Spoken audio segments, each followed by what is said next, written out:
Bonjour et merci d'être là pour cette chronique du vivant estivale. Chaque année, c'est le même mouvement. Fin juin, les écoles ferment leurs portes. Les enfants rentrent leurs cahiers. Les parents cherchent comment organiser l'été et tout à coup, le temps semble changer de forme. On entre dans cette grande pause d'été, typiquement française, qu'on appelle les grandes vacances. 2 mois. 57 jours exactement, m'a précisé mon fils. 8 semaines. Cette durée est plutôt exceptionnelle quand on compare les différents pays du monde. Il y a bien des pays où c'est plus long, comme aux États-Unis, mais chez eux, pendant leurs vacances scolaires, il y a plein de camps éducatifs, des summer schools, qui sont fortement encouragés.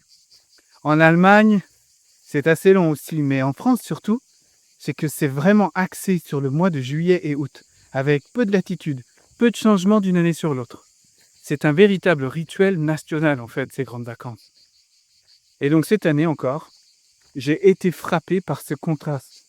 On dirait que tout ralentit, que tout se vide. Mais en même temps, on sent bien que quelque chose de plus profond se met en route. Et c'est pas le même ressenti que l'on soit enfant, adolescent ou adulte. Moi, quand j'étais enfant, les vacances, c'était l'aventure. Les colonies, les grands départs. Jeune adulte, c'était un moment de travail saisonnier. Et assez vite même, c'est devenu un temps de travail passionné, un espace vocationnel. C'est à cette période que j'accompagnais à mon tour des enfants, des adolescents, des jeunes adultes. Et encore maintenant, c'est vraiment très présent. C'est le temps des stages intenses et profonds que je propose et que j'ai vraiment du plaisir à faciliter. Les grandes vacances représentent un espace à part, un entre-deux. C'est comme si ces longues vacances nous ouvraient une brèche, une parenthèse hors du quotidien, oui, mais aussi une invitation à regarder et à vivre autrement. Parce que c'est pas rien, cette pause de 2 mois. Elle est née d'une histoire très concrète, très sociale, très territoriale, très française, mais au fond, elle raconte bien plus que son origine. Elle raconte un besoin vital de rythme, de respiration, de décrochement. Elle raconte ce moment de l'année où l'on quitte les obligations, les cadres, les horaires, et où l'on se retrouve face à quelque chose de plus nu, de plus vivant. Et je ne parle pas forcément de repos, car soyons honnêtes, beaucoup d'entre nous ressortent de l'été plus fatigués qu'avant. Et pourquoi ? Parce qu'on remplit, on consomme, on bouge, on dit mille choses. Mais parfois, on oublie d'habiter pleinement ce moment. Or, l'été, c'est une saison puissante. Une saison que beaucoup connectent à l'élément feu et à la lumière. Car ce sont vraiment des forces en présence qui peuvent nous aider à nous élever ou à nous brûler. Parfois même littéralement avec les coups de soleil ou les insolations. Et oui, tout ce qui n'est pas encore tout à fait aligné en nous s'expose aussi. Vous avez sans doute une ou plusieurs histoires de personnes qui se sentent, comme on dit, lâchées pendant leurs vacances et qui en ont subi les conséquences tôt ou tard.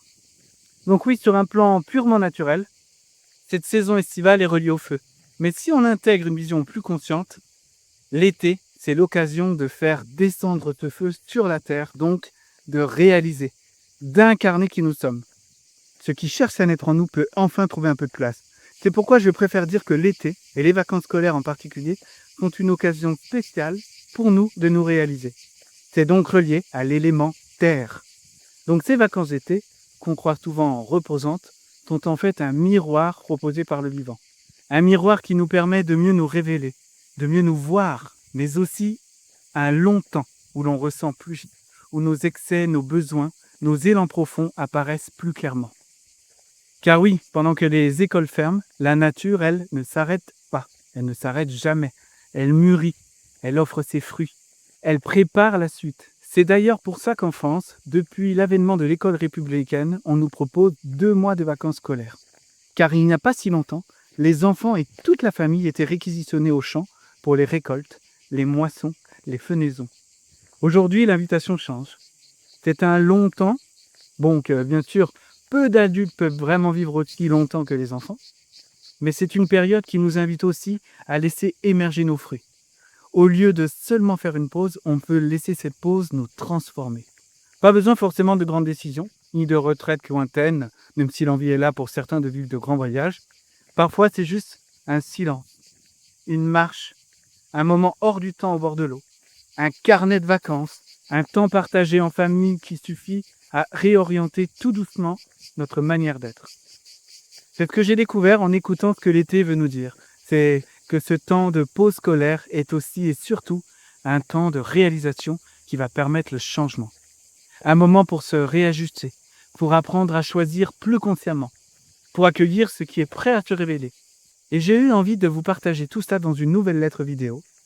Vacances d'été, un miroir du vivant, ce que notre grande pause scolaire révèle entre feu, terre et transformation intérieure.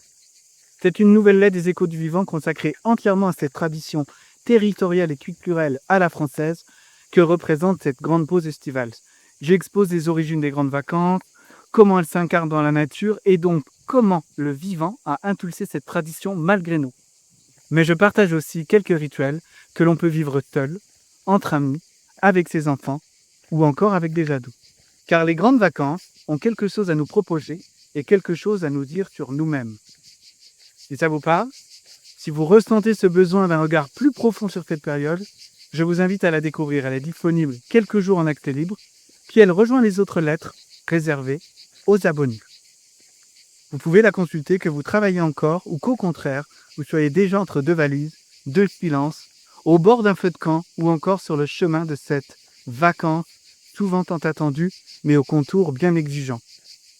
Peut-être que cette lettre des échos du vivant saura vous inspirer ou vous guider encore plus consciemment vers ce précieux et puissant miroir que représentent les vacances d'été pour faire une pause encore plus savoureuse ou pour vivre une traversée encore plus enseignante. Merci d'avoir pris le temps de m'écouter et à bientôt pour une prochaine chronique du vivant.